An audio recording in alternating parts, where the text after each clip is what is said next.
Itahuka ijwi ry'ihuriro nyarwanda Rwanda National Congress rivugira i Washington DC hano muri Amerika. Ubu dutangiye ibiganiro byacu byo kuri uyu mugoroba muri kumwe na Dr. Projet Rudasingwa.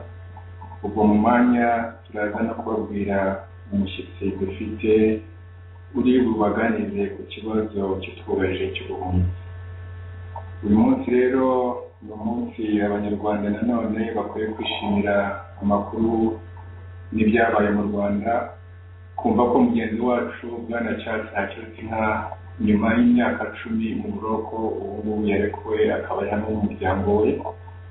Ubwo rero mu izina rya bagenzi banjye muri komiti y'ihuriro ndetse n'abayoboke bacu bose bo mu ihuriro twifatanyije n'umuryango wa Karoli Ntakirusina kubera nyine ko ubu ari kumwe n'umuryango we. Ariko nyine abanyarwandakazi tubibutse ko hari abandi bakiri mu miruru. Twibuke ko ejo bundi na mugenzi wacu Deo Mushayidi bamukatiye burundu. Ubwo rero ntabwo urugamba rwacu rwari rwarangira, ahubwo ruracyari rwose kuko tutazahwema guharanira ko bose bafunze barimo Ingabire Bantaganda n'abandi bose bari mu miruru ko bagomba kurekurwa kugira ngo uburenganzira bwabo babuhawe, kandi twese natwe ibyo duharanira tubihabwa kuko hari byinshi mu burenganzira bwacu tukibuzwa. Ari nayo mpamvu iri huriro nyarwanda ryavutse, ari nayo mpamvu hari n'andi mashyaka hirya no hino akora kandi dufatanyije kugira ngo ibibazo byose tubirangize. Ubwo rero dutangiye nyine ibiganiro byacu. Kuri uyu mugoroba turi kumwe n'umugabo mwese muzi witwa Gervais Condo. Gervais Condo, uracyahumeka?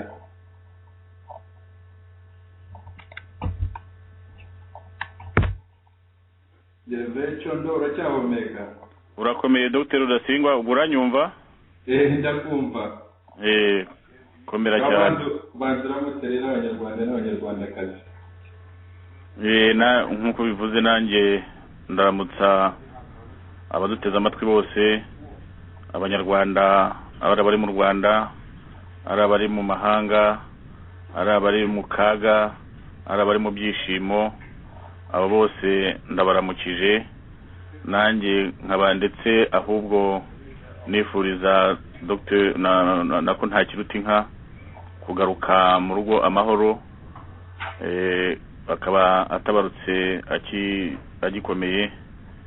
Ubwo rero Imana ikomeze imuha imbaraga zo kuzatuma yibagirwa akagaciyemo, aze afatanye n'abandi banyarwanda ku rugamba rwo kureba ko abanyarwanda bazagera ku nshingano zabo zo kugira ngo bagire igihugu gifite amahoro, umutekano n'ituze abantu bose bakeneye. Murakoze Bwana Condo. Kuri uyu mugoroba nyine nk'ukuntu twabararitse twavuye ko tuzaganira kuri kimwe mu bibazo byinshi byo dufite mu gihugu cyacu, akaba ari ikibazo cy'impunzi cyangwa se ikibazo cy'ubuhunzi. Ikibazo rero cy'impunzi ni ikibazo gikomeye cyane kandi kimaze igihe kirekire mu gihugu cyacu. Ngira ngo abanyarwanda twese tubiziranyeho, wenda batoya bo bavutse mu myaka y'ubwanga bashobora kuba batarakimenya, ariko ikibazo cy'ubuhunzi ni ikibazo mu by'ukuri u Rwanda rumaranye igihe kirekire. Urugero rw'undi ntanga ku bantu mu manama twagiye tugira, ntabwo ari ugusetsa abantu ni ukubabwiza ukuri. Hari igihe njya mvuga ngo yewe ubwanjye maze kuba a professional refugee, ni ukuvuga ngo impunzi, mbese sinzi ubwo ndaza gusaba Condo akinsobanura neza n'uzi ikinyarwanda kuruta icyanjye. Professional refugee ni ukuvuga ngo umuntu ubuhunzi wabugize umwuga. Ubuhunzi bwabaye busa nkaho bwabaye umwuga wanjye. Impamvu mbivuga ni uko mu myaka 50 n'umusago mfite imyaka ngira ngo 5 gusa agomba kuba ariyo mbaye mu gihugu cy'u Rwanda, nawe iyindi myaka yose isigaye nabaye impunzi mu Burundi, nabaye impunzi muri Tanzania ndavuga umuryango wacu unavukiyemo, nabaye impunzi muri Kenya, nabaye impunzi muri Uganda, ariko cyane cyane nabaye imyaka myinshi mu nkambi zaho, akaba ari naho nabaye cyane. Ubu none rero ikigezweho cyangwa se agashya n'uko ngubu kigali impunzi yo muri Amerika. Ni ukuvuga rero ngo ikibazo cy'ubuhunzi cyangwa se ikibazo cy'impunzi z'u Rwanda ni ikibazo kimaze igihe kirekire kuva muri 1959 kugeza na n'ubu. Wenda cyagiye gihinduka ni nk'isura yacyo, kuko kuva muri 1959 kugeza tujye no muri 1994 ahanini ubuhunzi cyangwa se impunzi zabaga ari Abatutsi.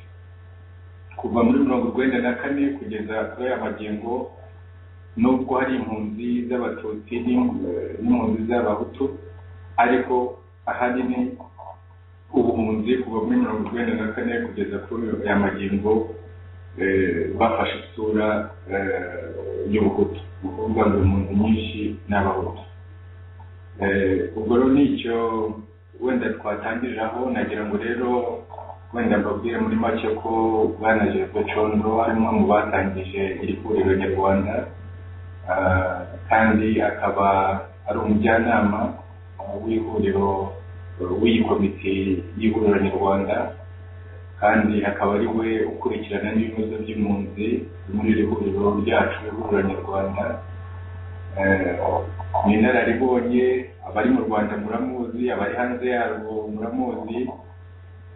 Rero Bwana Condo nagira ngo ntangire mubaza ubundi umubare w'impunzi z'Abanyarwanda kuri aya magingo mwamuzi? Muri cyemba ntari nasubiza icyo kibazo, banze nyiri icyo mvuga. Mvuge nti umwanzi arakabura umutekano, ahaguruke mu bye adafite igihe cyo gufata utwangushye, amaguru ayabangira ingata cyangwa inayirambike ku muyaga, atazi yagana, arorongotane ishyanga, atazi niba azapfa azakira. Nkavuga nti umwanzi arakabura icyizere n'umutekano ku mutima bihagije, ahora atinya gukoza ikirenge mu Rwanda. Uyu ni impunzi ndimo kuvuga.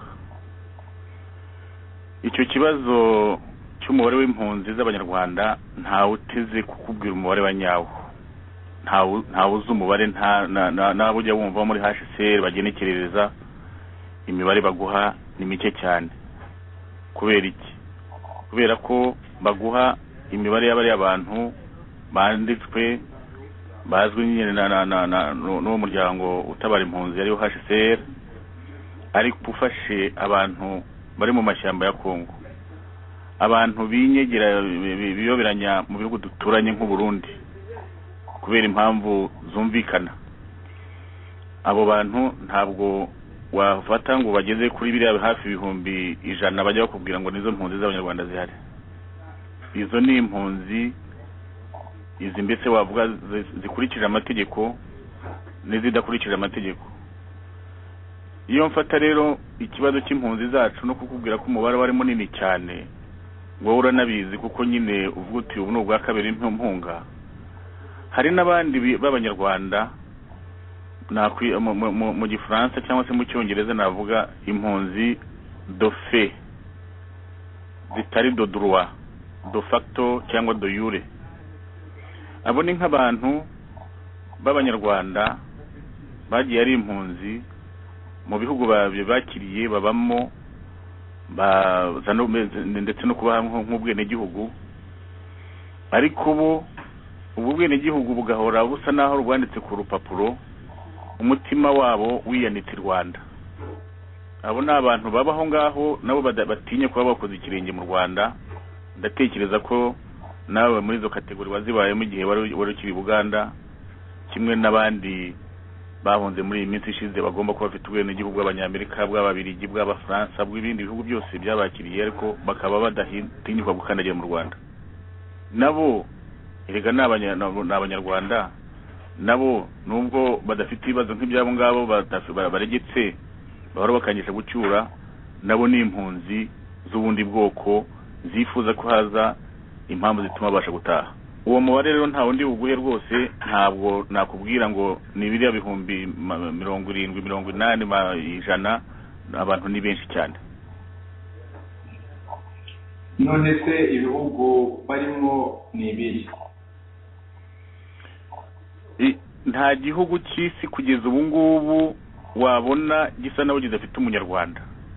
Impunzi nyinshi ziri mu bihugu byo muri Afurika, izindi zabagize amahirwe ziri ku mugabane w'Uburayi, ariko niyo wajya ndavuga no muri Amerika hano nazira bita ngo za Amerika Latine, ntaho ubu ngubu wagenda ngo wumve hatari umunyarwanda uri muri izo kategori zombi nari nkubwiye, y'impunzi yemewe n'amategeko n'impunzi yumva ku mutima wayo itakuza ikenye mu Rwanda.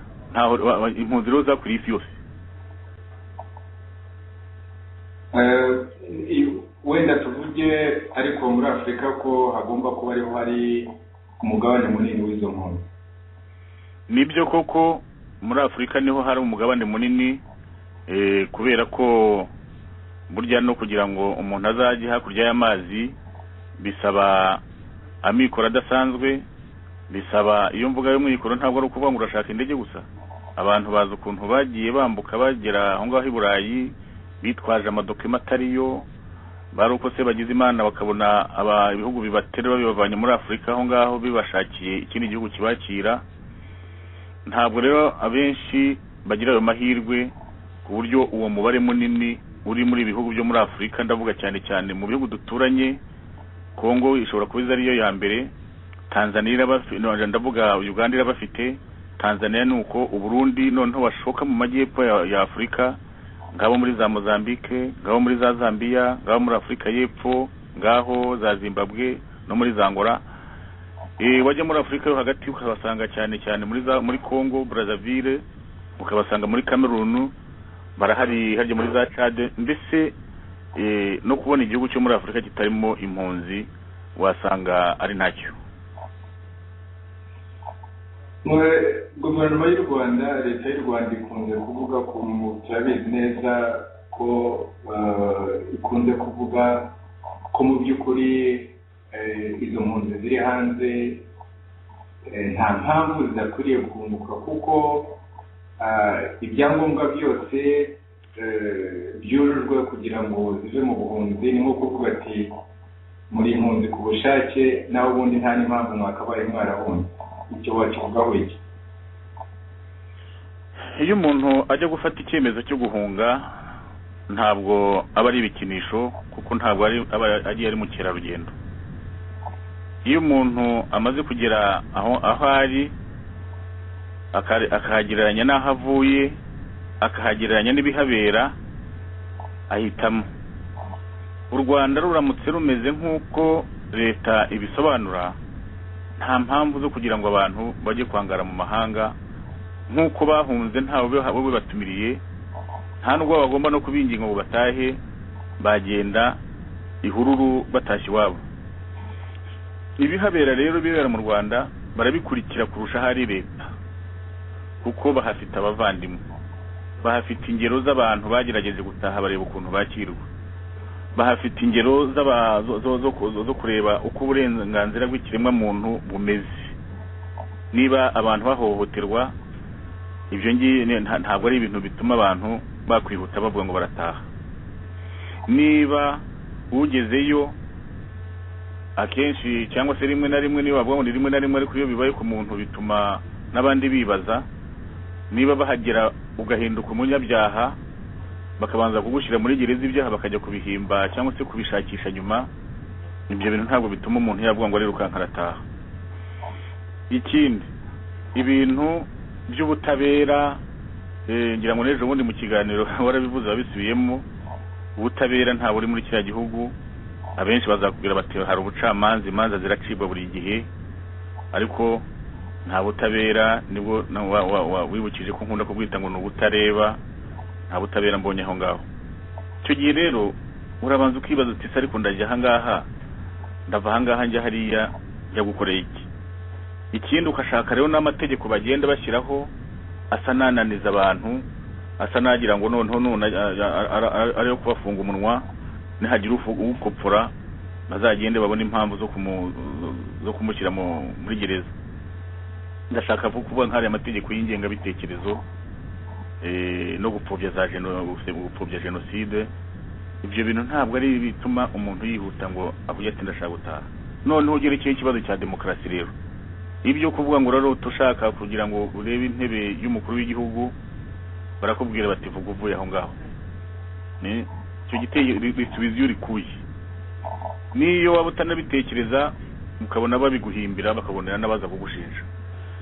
Ibyo rero byose kubera ko biba byabaye ku mugaragaro, kubera ko abantu bafite abo bavugana nabo, na tekinoloji ikaba yarabonetse, amakuru yo mu Rwanda ugasanga abantu bari hanze bashobora kuba banayabarusha, bamwe bavuga ngo ni impuha kandi ari inkuru z'imvaho, bituma abo bantu batagira umutima wo kwemera ibyo leta ibabwira, kuko akenshi basanga nyine iyo bafashe kuri izo ngero ari ikinyoma, ari ukubeshya izuba riva.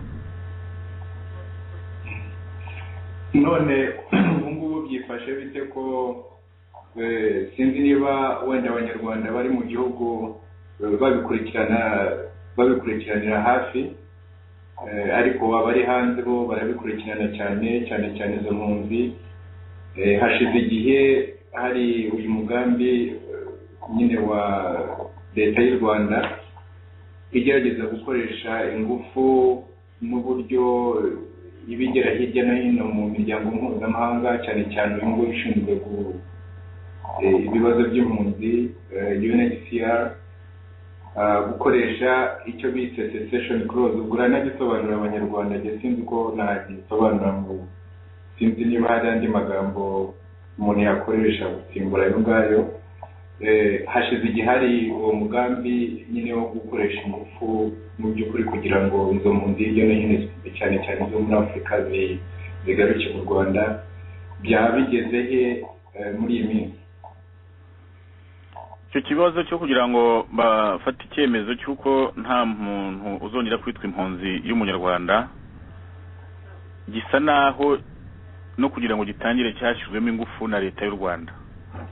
Niyo yakoze ibishoboka byose, iragenda ikajya mu matwi muri uwo muryango wa HCR, ijya mu bindi bihugu bigize uwo muryango n'ibicumbikiye impunzi, igenda igerageza kubumvisha yuko mu Rwanda ari amahoro, ko ahubwo bakwiriye kureka abo bantu bagataha.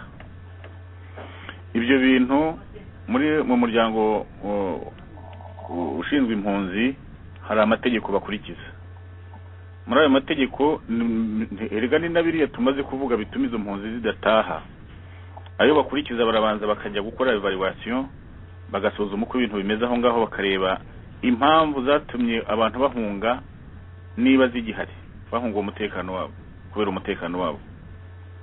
Bakareba niba uburenganzira bw'ikiremwa muntu bwubahirizwa.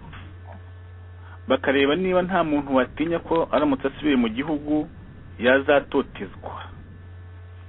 Bakareba niba koko ubutabera ari ubutabera. Bakareba niba ari igihugu kivuye mu ntambara nk'iki ngiki cy'u Rwanda, niba ubwiyunge bw'abaturage bacyo bwaragezweho. Bakareba niba ya mategeko yandi mabi twavugaga, cyangwa se n'igipolisi gisagarira abantu cyangwa izindi nzego z'umutekano, ibyo bintu byaravuyeho. Ayo mategeko mabi n'izo nzego z'umutekano zibuza abantu amahoro niba koko byaravuyeho. Ibyo byose rero iyo bamaze kubisuzuma, barongera bakavuga bati turabona aha hantu hameze neza, niba koko basanze ari byiza, bakavuga ati turasanga koko wenda iki cyemezo cyo kugira ngo tuvuge ko impunzi z'abanyarwanda cyangwa se ab'igihugu iki n'iki kivaho ari ibintu byaba bikwiriye. Rero mu leta y'u Rwanda yarabanje ijya gutangatanga hirya no hino, ikabanza ikajya mu bihugu abo bantu bahungiyemo, abari by'ibanza kujya yumvisha ko ibyiza ari uko bareka bagataha, cyane cyane ibyo ngibyo byo muri Afurika. Bigeze aho mu mwaka ushize HCR kubera icyo gitutu n'ibindi bihugu bimwe byasaga naho bishyigikiye u Rwanda bitari byabona uko ibintu bimeze, baza kuvuga yuko noneho guhera muri uyu mwaka ku itariki ya 30 z'ukwezi kwa gatandatu uyu mwaka ko nta muntu uzongera kwitwa impunzi. Yewe i Kigali bararirimbye barabyina ibintu biradogera, sinakubwira bavuga ati iki turagitoye. Ariko abo bantu nabo kubera ko bazi gushyira mu gaciro, kubera ko hari n'indi miryango irengera uburenganzira bw'ikiremwa muntu yateye hejuru ikavuga iti nyamuneka ibintu mukora ntabwo ari iby'u Rwanda. Iyo mvuga niyo miryango ndashaka kuvuga ko n'ihuriro nyarwanda ryari ririmo n'andi n'amashyaka na societe civile y'abanyarwanda bakoze ibishoboka byose, nabo bajya mu matwi HCR babwira ko bidakwiriye, ndetse n'indi miryango y'abanyamahanga baza gusa n'abagira ipfunwe, baravuga ati noneho ubu ngubu wenda icyo gihe turagisunitse tugishyize mu mwaka w'ibihumbi 2013 ntibikibaye muri 2012. Noneho bizajye kuzigeza icyo gihe nanone tumaze gutora kureba niba abantu bashobora gutaha. Ariko nabwo hazamo ikindi kibazo, za mpunzi bahoze usobanura zose bazicamo kabiri, bazicamo ibipande bibiri. Bakavuga bati iki cyemezo cyo guhagarika ubuhunzi bizareba abantu bo kuva muri 59 kugeza muri 98. Abanyuma aho ngaho bo ubwabo bashaka hari banze n'abacyura nona.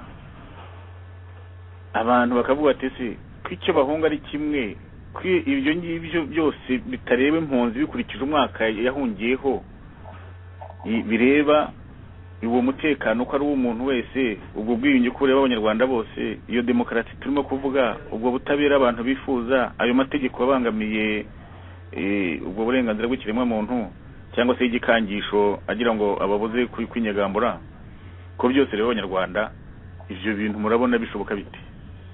Ivyo bintu rero imiryango nanone yari y'abanyarwanda ari y'abanyamahanga yarongera arahagurutse, irimo irabyereka umuryango w'abibumbye, ndako umuryango ishami ry'umuryango w'abibumbye ryita ku mpunzi ariyo HCR, kugira ngo ivyo bintu babisuzume neza, kuko ntibyumvikana kuvangura abantu bari mu bibazo bimwe ngo abangaba ngo kuko bahunze imbere y'umwaka uyu n'uyu, kandi udatanga n'impamvu zivuga igituma ufasha uwo mwaka utafata uri imbere yawo cyangwa uri inyuma yawo, aho kuvuga bose n'impunzi z'abanyarwanda. Barebe noneho niba batashishoza neza icyo kibazo kugira ngo gihubukirwe, nanone ejo cyangwa ejo bundi basange ibyo bagira ngo bararangiza, ahubwo bikomeje kuba gaterera nzamba barikoze mu Rwanda bashaka uburyo bakongera bagasohoka. Naho bihagaze, baravuga bati noneho bivuye mu kwezi kwa gatandatu muri uyu mwaka, bishyize mu kwa gatandatu umwaka utaha, ariko abantu baracyakomeje urugamba rwo kugira ngo icyo cyemezo nacyo bazagisuzumana ubwitonzi, ejo bundi abantu batazajya mu kaga kandi bashoboraga kuba babiretse babibarinze. Mu by'ukuri iki kibazo cy'impunzi kitwugarije rimwe na rimwe unabyibazaho, cyane cyane nkatwe twahoze muri FPR cyangwa se n'abakiri mu ngubu, ngira ngo mu byo duhora dusobanura icyo kibazo cy'impunzi mu by'ukuri cyari kimwe mu bintu byo FPR yahoraga ivuga ko ishaka kuzarangiza kandi ikarangiza burundu. Ukuriye igihugu Perezida Kagame nawe yabaze ari impunzi, ni umuntu wahunze akiri muto, ubuzima bwe bwose kugeza igihe twaziye mu Rwanda nawe yari impunzi.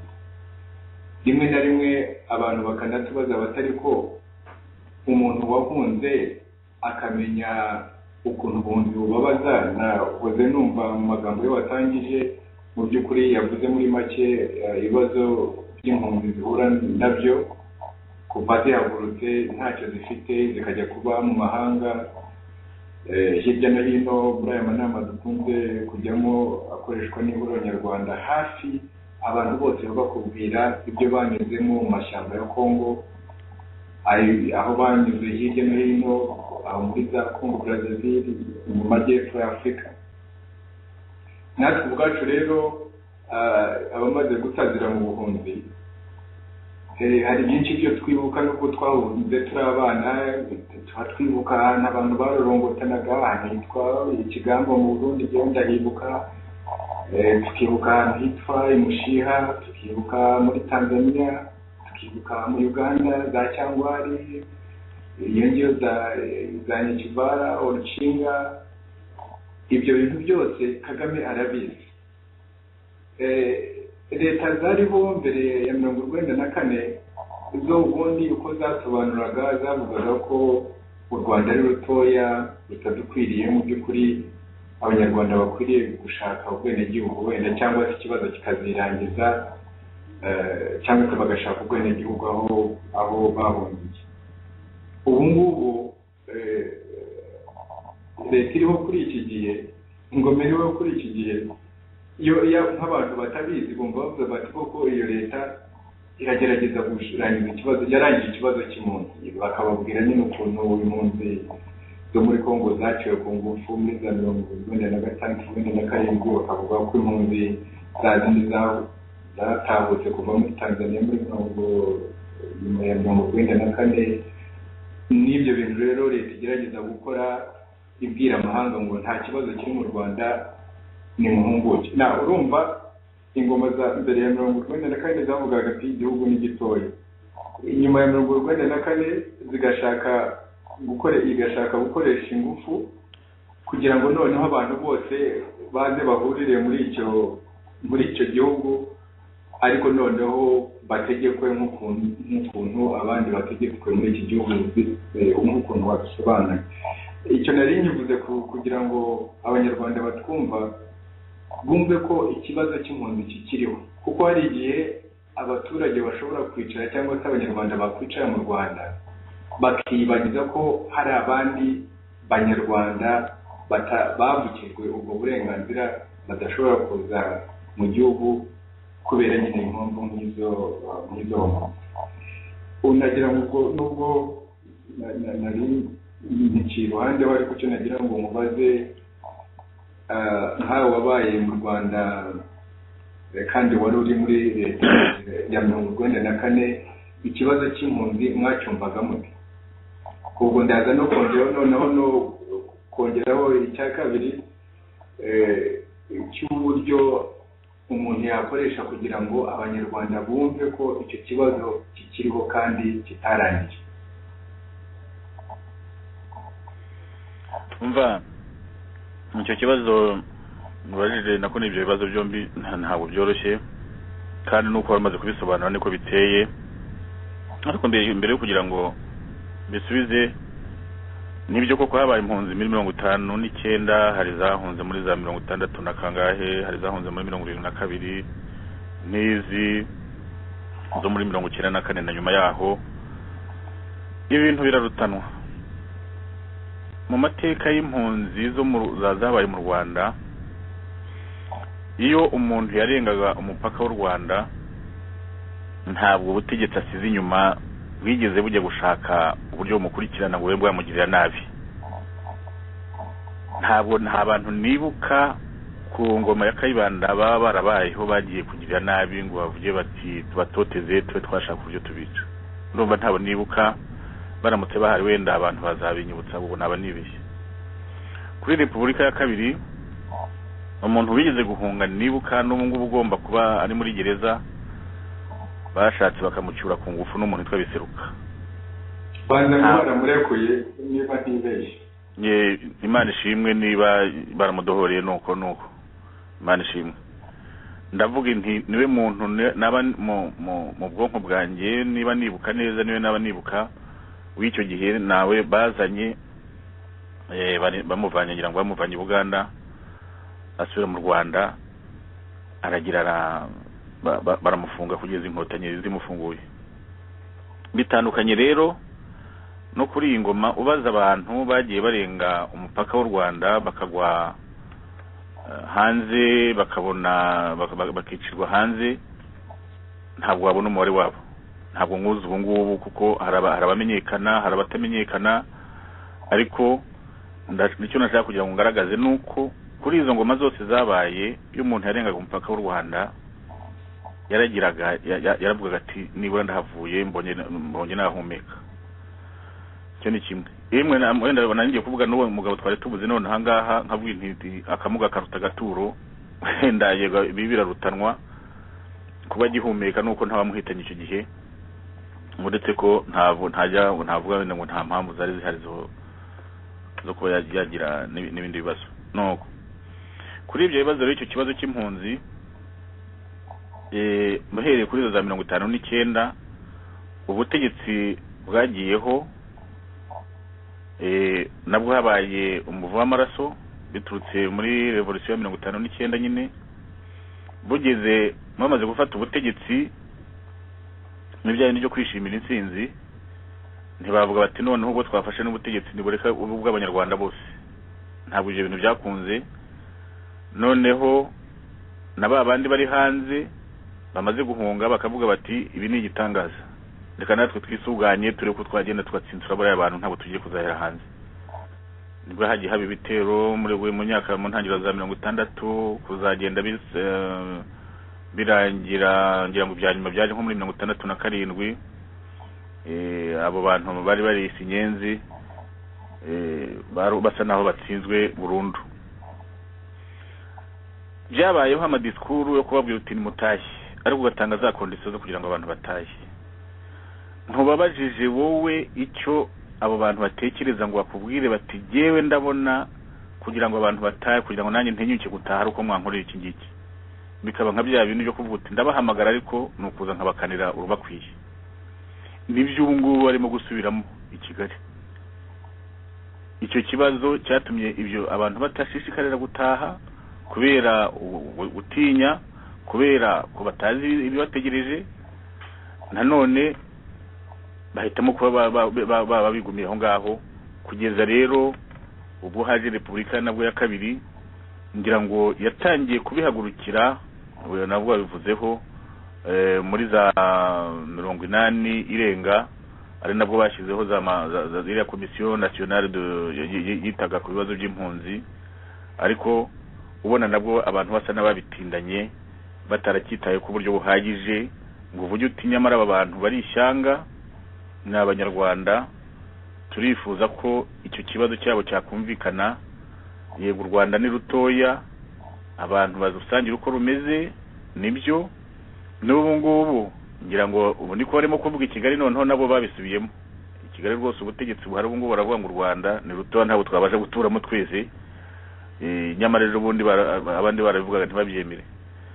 Ni ikibazo rero abantu batitayeho ni ikibazo iyo utakitayeho urabona byabaye muri 59 ntibitinze muri 94 barebo byatugejeje kubera kubirangarana kubera kudatega amatwi cyangwa se kudashyira mu gaciro ngo uburyo utinyamara aba bantu iki kibazo nkirangize burundu kandi mbikuye ku mutima atari bya bintu byo kuvuga uti muzemera ibingiyi mu bifate niba mutabyemeye murorere.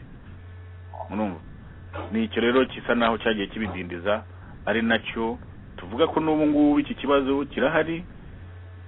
Impamvu byagenze kuri ya mbere abantu batabishyiraho umutima ngo kirangire nanone tuzashobora kugira mu kaga nka kariya ka mbere kandi abantu bashobora kukirinda tuzeho byatugejeje. Wanabivuze neza ni ibintu biba biteye agahinda kubona wowe waragize ubuzima bubi bw'ubuhunzi noneho ugashaka kujya ubeshya abandi ngo nibatahe atari umutima ugaragara wo kuvuga ngo nuko ushaka kugira ngo urengere izo mpunzi ahubwo ari izindi mpamvu zo kuvuga uti ndibukangiye ko natashye ahubwo wabanzanira vuba none hangaha batazisuganye nabo bakankurira nkabiriye. Iyo ubikoze impamvu zibigutera ari yo kuvuga uti ndagira ngo baze mbakontorore ari no kuvuga uti impamvu ibintera no kugira ngo iki kibazo cy'ubuhunzi mbice burundu wagira uburyo ubigeraho bitavunanye kandi abantu bakabigushimira n'abanyarwanda bakavuga ati ubuhunzi bucitse burundu. Niyo mpamvu no mu ihuriro tuvuga duti iki kibazo cy'impunzi tugomba gukora ibishoboka byose abakibasha guhumeka umwuka w'abazima kikarangira ntibizabe umurage dusigiye abana bacu. Murakoze cyane Bwana Condo. Wenda icyo ngicyo unarangirijeho uvuga uti nyamuneka iki kibazo reka tukiteho, banyarwanda muri mu gihugu abari hanze yacyo reka turebe uburyo icyo kibazo tukitaho, tugerageze kureba uburyo twakirangiza. Wenda wakongera ukatubwiraho muri make ukuntu ubona icyo kibazo cy'ubuhunzi gifitanye isano n'ibyo duhora tugerageza, duhora tuvuga, cyangwa se abanyarwanda bagira mu mvugo ariko wenda mu ngiro bikaba bitandukanye, kijyanye n'ubwiyunge nyakuri. Byashoboka ko abanyarwanda bakwiyunga mu nzira yo kubona amahoro mu gihugu iki kibazo cy'ubuhunzi kitarangiye? Ibyo bintu ni ibibazo bisobekeranye. Ubwiyunge nyabwo ufashe politike yo kugira ngo abanyarwanda biyunge, atari ibyo kuvuga ngo nibiriya byo kugira ngo ubahatire ngo dore ubu noneho ubajije i Kigali bakubwira ati dore abanyarwanda bariyunze, nta kibazo gihari rwose, abantu babanye neza, nta n'amoko agihari, bose n'abanyarwanda, ibibazo byararangiye, twunze abanyarwanda. Ibyo bintu nanone ni ukwibarira abantu bibeshya rwose. Kugira ngo abantu biyunge nuko bavuga bati turebe impamvu zaduteye ibibazo. Kugira ngo abantu biyunge nuko bavuga bati uyu mugambi tuwushyire ku banyarwanda bose tuwusangire, noneho tubwizanye ukuri ku bibi byabaye, tubwizanye ukuri ku mateka adacuritse atagoretse. Sinzi abantu nagerageje kubisobanurira ejo ku yindi radio yari impamagaye gutyo, ariko nkavuga nti ubwo bwiyunge impunzi ziri hanze ntabwo ari bwo. Ibibazo by'u Rwanda biracyahari, nibarekera bari mu gihugu ari n'abari hanze bicare bacocagura amagambo, bafate ingamba zireba ari abanyarwanda, ari abari imbere, ari n'abanyarwanda bari hanze, barimo nabo ngabo batutwana. Bahoze mvuga inti izo mpunzi dofe atari necessairement, atari ngombwa ko z'impunzi do droit izo ziri mu mashyamba. Ibyo rero nibyo abantu barababwira buri munsi, nibyo abantu babasaba, bakababwira ati nyamuneka mwebwe muri leta nimutange inda ya bukuru, mureke mwicare muvugane n'abandi. Ikibazo rero nuko iyo umuntu yicaye muri iyo ntebe ishyushye aribaza ati ndajya kuvugana n'abari abantu mbasaba iki? Nta wundi gwicishe bugufi ngo ngiye kuvugana n'abari abantu ndabasaba iki? Baranzanira iki? Ahubwo rimwe nabo akaba yatekereza tubanze bashaka no kugira ngo umugati wanjye bagabanye, gushyiriza wenda bazavuga n'ubutegetsi bwana bwanjye babufungure babuhindure umugende. Ibyo bintu nibyo bituma kenshi abantu batinya kuba bavuga ngo bati dushake ikibazo tukisesengure, tukigire hamwe, dufate ingamba zifatika, hanyuma u Rwanda ruzagire icyizere cyo kugira amahoro arambye. Ntabwo rero wenda mu magambo makeya nk'uko wari ubibajije, ntabwo ubwiyunge butari hagati y'abanyarwanda bose kandi badahatiwe ubwo bwiyunge wabugeraho ngo buzagira igihe kirekire, bazagira amahoro arambye. None se ko ihuriro nyarwanda rivuga ko ryiyemeje ko rizafatanya n'abandi banyarwanda bari mu gihugu, bari hanze yacyo, n'impunzi ubwawe kugira ngo iki kibazo kirangire kandi kirangire burundu, kugira ngo abana bawe, abanjye, abana b'abanyarwanda bose, abuzukuru bacu, kugira ngo batazongera kuba mu buhunzi nk'ukuntu twabayemo. Yewe bidasize n'abari ku ngoma kuri iki gihe, kuko ubundi nicyo iyo bakaburebye uko ibyo mu Rwanda bihora rizunguruka umugani babona ko abari ku butegetsi uyu munsi ejo bundi ari bo babaye impunzi. Ubwo nanjye ndiboreramo ko nari mu butegetsi ubu ngubu nkaba narabaye impunzi. Ubundi byagatumye abantu biyoroshya kubera ko ibibazo byose tuvuga ko dushaka kurangiza, ubwo tuba tunatekereza n'abana ba Kagame, n'abuzukuru ba Kagame, n'abana b'abantu bari mu butegetsi muri iki gihe n'abuzukuru babo. Ntabwo ari twebwe tuba twivuga gusa, tuba tuvuga abanyarwanda bose. Nyamara yaba abantu bicisha bugufi nk'ukuntu bivuze kugira ngo bemereye kuganira, ntabwo ari ikibazo cyatunanira. Wowe ubona ari nk'iki, hari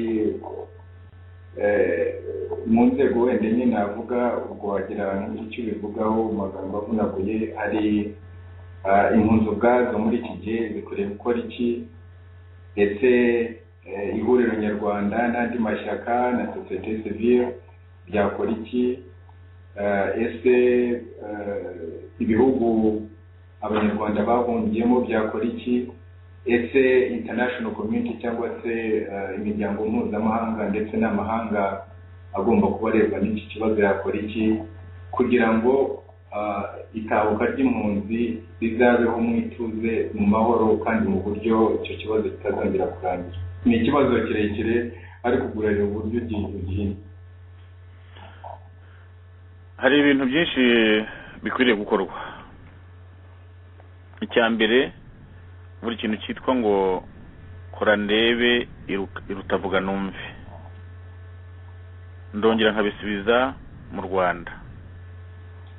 Yiba abanyarwanda bakoraga ibyo bavuga ugasanga bihwanye n'ibyo bakora, n'abantu bari kuba barirutse bataha. Za nzitizi navuze za mbere ntabwo mbe kwirwa nongera kurondora, z'uburenganzira bw'ikiremwamuntu, za demokarasi, z'ubutabera, z'ubwiyunge bw'abaturage n'ibiki byose. Ibyo birasaba ko abantu babisubiramo inshuro nyinshi, kuko byaragaragaye ko ari zimwe mu nzitizi zituma izo mpunzi zidataha. Birasaba ko umuryango mpuzamahanga washishoza, kuko ubutegetsi bw'i Kigali bufite icyo bita relation publique iteye ubwoba.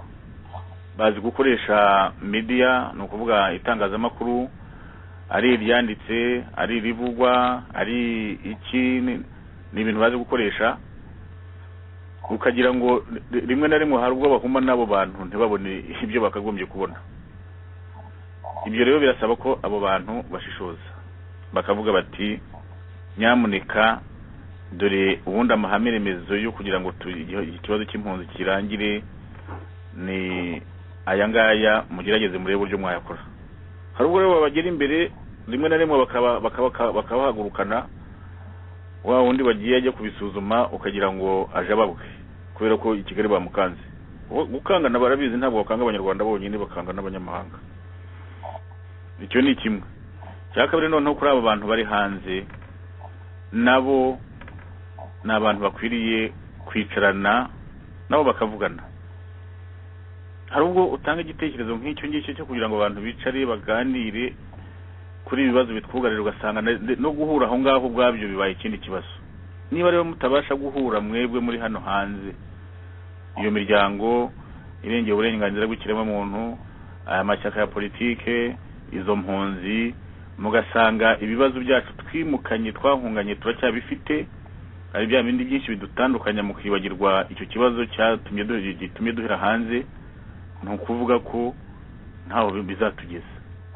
None se uzaza usange hari ikibazo namwe nari mumpere kuri abo bantu ba hanze, usange ikibazo cy'abahutu n'abatutsi kiracyahari, usange ikibazo cy'abakiga n'abanyendwa kiracyahari, usange n'aya moko mashya njya numva y'abasopecya, y'abasarya n'abadubayi yose, usange byose mwarabiteruye murabijyana murabyimukana. Ibyo ntaho bizatugeza. Birashaka rero buri wese mu Rwanda bavuga ngo nubwo abashaka kwihesha agaciro, ariko we ugasanga ntagashyiramo, ari ukugira ngo akihesha atagashyiramo, cyangwa se rimwe na rimwe kuko hejuru urimo kugata ibyo yari parenthèse ko abantu bashyira mu gaciro bakabona ko iki kibazo ari icy'abanyarwanda kirenze kuba ikibazo cy'umuntu umwe, kirenze kuba ikibazo cy'umuryango umwe, kirenze kuba ikibazo cy'ishyaka rimwe, ko bikwiriye rwose ko abantu bicara bagatoca amagambo bakareba uburyo hafatwa ingamba zikomeye. Muri make birashaka kwicisha bugufi, kubahana, gutinyukana no kubwizanya ukuri kugira ngo turi ko twazava muri bibazo. Murakoze. Nagira ngo nongeraho akantu gatoya ko tuziranyeho Condo abatwumva cyane cyane ku cyo yageze gusubiza uvuga uti ubuhunzi bwo muri iki gihe butandukanye n'ubwa mbere ya 1994 cyane cyane aho impunzi ho zari zarahungiye nkatwe twabaga Uganda, nyuma haza gutangira intambara nyine yo twatangiye ya 1990. Giye mu kazi ko nakoraga muri za 1992 ndetse na 2003 nakoraga mu bintu bya diplomasi, kugenda hirya no hino njya kuvuga ubutumwa bwa FPR. Nakunze rero kugenda njya ahantu hitwa Addis Ababa muri Ethiopia, ari naho Condo yakoraga. Condo akaba yari muri diplomasi muri ambasade y'u Rwanda muri Ethiopia, Addis Ababa. Ubwo rero urumva mu byo babaga bashinzwe no gukurikiranira hafi ibyo twabaga turimo, iby'inkotanyi zabaga zirimo. Aho naba nageze muri Addis Ababa ngira ngo byabaga byarantanzeyo Condo azi na passport yongeneraho y'Abagande, azi umunsi nzahagerera n'ibindi. Nanjye rero nkaba nzi ko Condo n'undi mugenzi we bakoraga aho ngaho, twese twaje guhura mu ihuriro ko twongeye guhurira mu buhunzi. Nanjye nkaba nkurikiranira ibyabo kumenya aho ba Condo bari, nanjye mpafite ibyitso muri Addis Ababa zikurikirana ibyo Condo n'uwo mugenzi we wundi babaga barimo. Ariko icyo nagira ngo mvugireho ni iki ngiki: nta na rimwe ari ku ngoma ya Kayibanda, aho nari umwana muto sinyibuka, ku ngoma ya Habyarimana nari mukuru nyine muri ibyo bintu by'intambara twari turimo. Nta hantu nabaga ngenda, haba Addis Ababa cyangwa se i Buruseli cyangwa se hano nakunze kuza muri Amerika cyane, cyangwa se muri New York, nta hantu nigeze ntekereza ngo abo leta ya Habyarimana yatumye ngo yarabatumye ngo bazaze banyice. Nta na rimwe. N'ibyo ngibyo navugaga byanjye na Condo byabaga, kuko niko za leta zikora na za organizations niko zikora. Ntabwo ushobora gukorera mu mwijima ngo ushakishe information, especially iyo muri abantu mu Rwanda. Namwe rero mutekereze, ubu ngubu ihuriro ryacu, ihuriro nyarwanda ryigisha amahoro, rivuga ibibazo by'u Rwanda ko bikwiriye kurangira mu mahoro nta ntambara. Ariko namwe mwibaze ukuntu leta ishyira impunzi amanywa n'ijoro hirya no hino muri Afurika, mu Burayi mwarabikurikiranye ibyabereye London n'inaha ngaha hose. Ni uko nguko biba biteye. Izo ntore ziba zoherezwa n'ibindi byose kugirira nabi. Ibyabaye muri South Africa, General Kayumba mu biganiro twagiranye kandi namwe mwarabikurikiranye. Mutekereze, niba twigisha amahoro tukabizira, ese ubu ngubu noneho yaba hari nk'intambara byaba bimeze bite? Kandi nk'uko nababwiraga, igihe cy'intambara twari mu ntambara duhanganye na leta ya Habyarimana. Abo ba Condo twakurikiranaga, ariko ntawatekerezaga ngo leta y'u Rwanda ngo yohereje Condo ngo aze kumpiga, ngo aze kunyica. Sinigeze nabitekereza. Yego umuntu rimwe na rimwe warabihishaga. Muri Uganda ndibuka imodoka zabo zabaga zanditseho CD13 ngo abantu bakazigendera kure.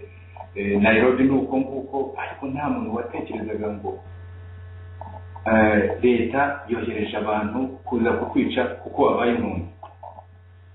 Icyo rero ni ikintu koko ngira ngo Bwana Condo, iyo ni point ikomeye cyane, kubera ko ubwo nibwo bukana bwazanye na leta iriho kuri iki gihe itekereza ko umuntu wabaye impunzi aba abaye umwanzi, kandi ko umwanzi akwiriye gupfa cyangwa se akwiriye gutotezwa, cyangwa se yaba anafashwe akaba yafungwa cyangwa se yagirirwa nabi.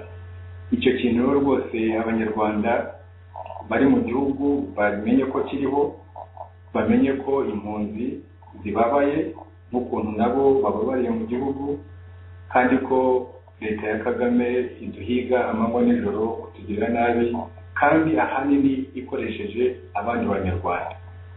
Icyo kintu cyo gukoresha Abanyarwanda aho kurengera bene wabo, aho kurengera kandi bene wabo ndakivuga kuko twese Abanyarwanda se tutabaye bene wabo wundi tuba turi iki. Icyo rero nuko nubwo ari jewe utatangaga ikiganiro, ariko iyo point Bwana Condo waruvuze yuko ubu ngubu leta kwifata impunzi bitandukanye n'ukuntu umuntu zafatwaga kera, ari nacyo kiduhangayikishije. Ngira ngo mu minsi iri imbere mu biganiro tuzatanga tuzakomeza gukangurira impunzi uburyo zakwirinda ku buryo bwa buri munsi, kugira ngo iyo migambi mibisha ya leta y'i Kigali ishaka kugira mu bana b'u Rwanda nabyo bihagarara. Ndabona dusigaye igihe kirekire Bwana Condo, ihuriro nyarwanda yijeje Abanyarwanda ko rishaka kurangiza ikibazo cy'ubuhunzi burundu.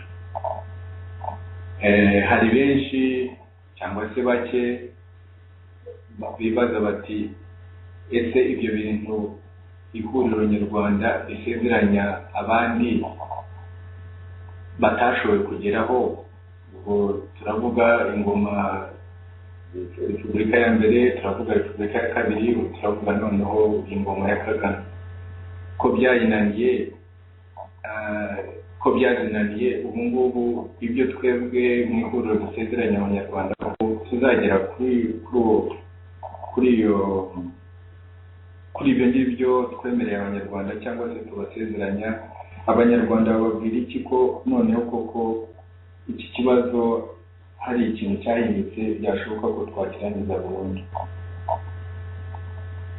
Ikibazo kugira ngo kirangire ni ikibazo cya politiki. Muri izi mpunzi uhereye kuri ziriya twabanje kuvuga za 59 zaje zite, zaje kubera revolution yamennye amaraso. Izi mpunzi turimo kuvuga za hano z'iki gihe zaturutse hehe? Zaturutse mu mivu y'amaraso.